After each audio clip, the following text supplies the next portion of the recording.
यह कहानी है एक ऐसे यादगार मैच की जो आज किसी को याद नहीं है। ऐसा मैच सदियों में कभी कभार ही देखने को मिलता है। भारत बनाम न्यूजीलैंड। महेंद्र सिंह धोनी ने टॉस जीतकर पहले न्यूजीलैंड को बल्लेबाजी के लिए उतार दिया।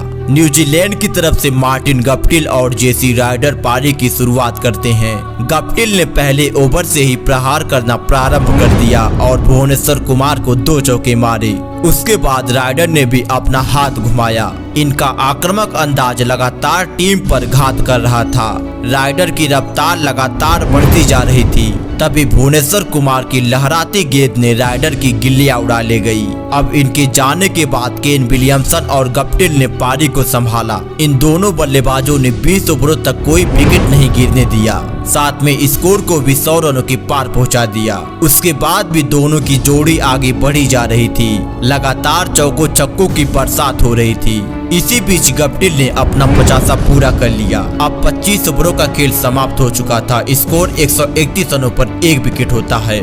दोनों का बेखौफ अंदाज अभी भी जारी था और इसी सिंगल के साथ केन विलियमसन ने भी अपना 50 पूरा कर लिया। यहाँ से केन का क्लास सर चढ़कर बोल रहा था और 31वें ओवर में दोनों ने मिलकर 15 रन कूद दिया। परंतु 33वें ओवर में मोहम्मद शमी ने विलियमसन को बोल्ड कर न्यूजीलैंड को दूसरा झटका दे दिया। केन विलियमसन ने 65 रन बनाकर पवेलियन चल दिया।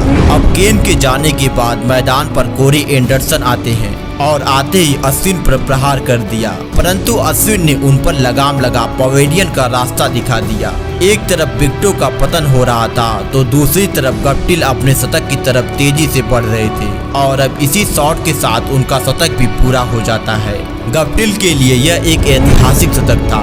यहाँ से मार्टिन गप्टिल हर गेंद को मार रहे थे, परंतु उसी दौरान गप्टिल रहाड़े के शानदार कैच का शिकार हो गए। गप्टिल ने 111 रन बनाए। इनके जाने के बाद ब्रेंडन मैकुलम मैदान पर आते हैं, परंतु वो भी इनके पीछे पीछे पवेलियन चले जाते हैं। अब 40 ओवर की समाप्ति पर स्कोर 233 रनों पर 5 विकेट होता है। यहाँ से लोगों का मानना था कि न्यूजीलैंड 340 के ऊपर का स्कोर बनाएगी, क्योंकि अब 10 ओवरों का खेल बाकी था और रोची और राज टेलर लगातार बाउंड्री पर बाउंड्री लगाए जा रहे थे। भारत के सभी गेंदबाजों को आड़े हाथ ले रहे थे, लेकिन उसी बीच टेलर रहाड़े के शानदार थ्रो का शिकार हो गए।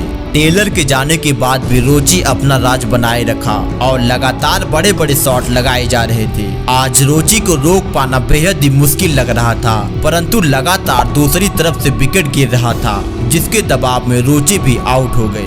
रोची ने मात्र 20 गेंदों पर 38 रन बनाए। अब भारतीय टीम मैच पर पकड़ बना ही रही थी कि तभी टीम सऊदी ने करे पर पानी फेर दिया और अपने द्वारा लगाए गए बड़े बड़े शॉट से अपनी टीम को 300 रन के पार पहुंचा दिया। सऊदी एक प्रॉपर बल्लेबाज की तरह बल्लेबाजी कर रहे थे। सऊदी एक बेहद ही शानदार पारी खेलकर आखिरी गेंद पर रन आउट हो गए। तब तक न्यूजीलैंड टीम 314 रनों का टोटल खड़ा कर चुकी थी। भारत को इस सीरीज में बने रहने के लिए यह मैच हर हाल में जीतना था, क्योंकि पिछला दोनों मैच भारत बुरी तरह से हार चुका था। ऐसे विपरीत हालात में रोहित शर्मा और शिखर धवन पारी का आगाज करते हैं और पारी के दूसरे ओवर में रोहित शर्मा ने एक छक्का लगा दिया। उसके बाद धवन ने भी अपना हाथ खोला। ये दोनों खिलाड़ियों ने भारतीय टीम को एक शानदार शुरुआत दिलाई। रोहित तो आज अलग ही अंदाज में खेल रहे थे।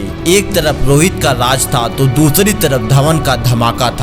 शिखर धवन कभी क्रीज के अंदर से शॉट लगाते तो कभी आगे बढ़कर चौका छक्का लगाते। भारतीय टीम के लिए पहला पावर प्ले बेहद ही शानदार जा रहा था, परंतु 10वें ओवर में शिखर धवन आउट हो गए। धवन ने 28 रन बनाया। अब 10 ओवर की समाप्ति पर स्कोर 66 रन होता है। धवन के जाने के बाद विराट कोहली मैदान पर आते हैं और आते ही एक शानदार चौका लगाया, लेकिन दूसरी तरफ रोहित शर्मा बाउंड्री पर कैच थमा बैठे। कोरी एंडरसन ने दोनों ओपनर को अपना शिकार बना लिया था, परंतु अब जो होने वाला था उसका अंदेशा किसी को भी नहीं था, क्योंकि अब विराट कोहली भी विकेट कीपर को कैच थमा चलते बने। इन 3 बड़े झटकों से टीम इंडिया उभर पाती कि रहाड़े भी पवेलियन जाना ही बेहतर समझा। भारतीय टीम 15 रनों के भीतर अपने 4 अहम विकेट गंवा देती है। भारतीय टीम की ऐसी शर्मनाक शुरुआत यह सीरीज और मैच हारने की तरफ इशारा कर रही थी। अब मैदान पर कप्तान MS धोनी और सुरेश रैना की जोड़ी मौजूद होती है।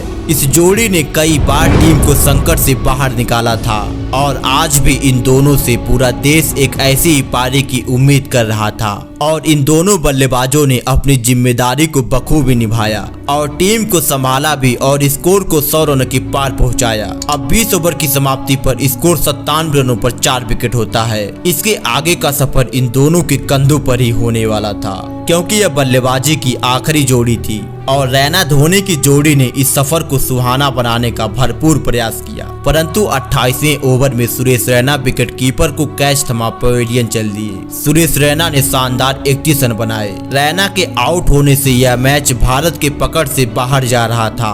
अब रविचंद्र अश्विन मैदान पर आते हैं और आते ही 2 बेहद शानदार चौके लगाते हैं। तभी धोनी ने भी इसी छक्के के साथ अपना 50 पूरा कर लिया। यदि पूरा देश इस मैच को जीतने की उम्मीद कर रहा था तो उसके लिए MS धोनी को आखिरी गेंद तक खड़े रहना था, परंतु महेंद्र सिंह धोनी अगली गेंद पर बाउंड्री पर कैच थमा बैठे और सऊदी के शानदार कैच की वजह से धोनी की पारी समाप्त हो गई और इसी विकेट के साथ भारतीय टीम के जीतने की उम्मीदें भी बीच मैदान में दफन हो गई। लेकिन अश्विन का खतरनाक अंदाज न्यूजीलैंड को डरा रहा था क्योंकि अश्विन का प्रहार लगातार जारी था और जडेजा भी अपने तरकस के तीर निकाल रहे थे और दोनों ने मिलकर स्कोर को 200 रनों के पार पहुंचा दिया।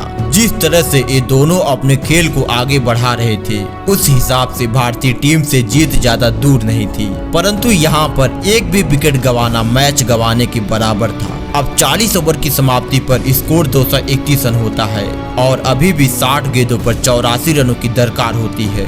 इसी दौरान रविचंद्र अश्विन ने अपना अर्धशतक भी पूरा कर लिया। अश्विन ने महज 35 गेंदों पर अपना 50 पूरा किया। जडेजा अश्विन की जोड़ी गेंदबाजी के लिए जानी जाती थी, परंतु आज दोनों अपने बल्ले से योगदान दे रहे थे। लेकिन जब 32 गेंदों पर 46 रनों की जरूरत थी तभी अश्विन आउट हो जाते हैं। अश्विन ने महज 46 गेंदों पर 65 रनों की तूफानी पारी खेली और अश्विन के जाने के बाद ऐसा लगा टीम इंडिया अब हार चुकी है। उसके बाद मोहम्मद शमी ने आते ही एक चौका तो जरूर लगाया, लेकिन अगले गेंद पर वो भी आउट हो गए, जिससे पूरा देश उम्मीद करता वही टीम का साथ छोड़ जाता। अभी भी 27 गेंदों पर 40 रन बनाना था और टीम 8 विकेट गंवा चुकी थी। यह कार्य बेहद ही मुश्किल था, परंतु रविंद्र जडेजा आज हार मानने को तैयार नहीं थे। पारी का 18वां ओवर बेहद ही शानदार रहा और इसमें मात्र 2 रन आ सका। भारतीय टीम को यह मैच जीतने के लिए आखिरी की 12 गेंदों पर 29 रन बनाना था और न्यूजीलैंड को केवल 1 विकेट की दरकार होती है। जडेजा ने 49वें ओवर में 11 रन निकाल लिया। अब आखिरी की 6 गेंदों पर 18 रनों की दरकार होती है और जडेजा ने पहली ही गेंद पर एंडरसन को चौका मार दिया, परंतु उसके बाद 2 वाइड और 2 गेंदें डॉट रही। अब 2 गेंदों पर 8 रन बनाना था और जडेजा ने छक्का जड़ दिया। अब 1 गेंदों पर 2 रनों की दरकार होती है और आखिरी गेंद पर 1 रन ही आ सका। दुनिया के लिए यह मैच बराबर था, परंतु भारत के लिए किसी जीत से कम नहीं था।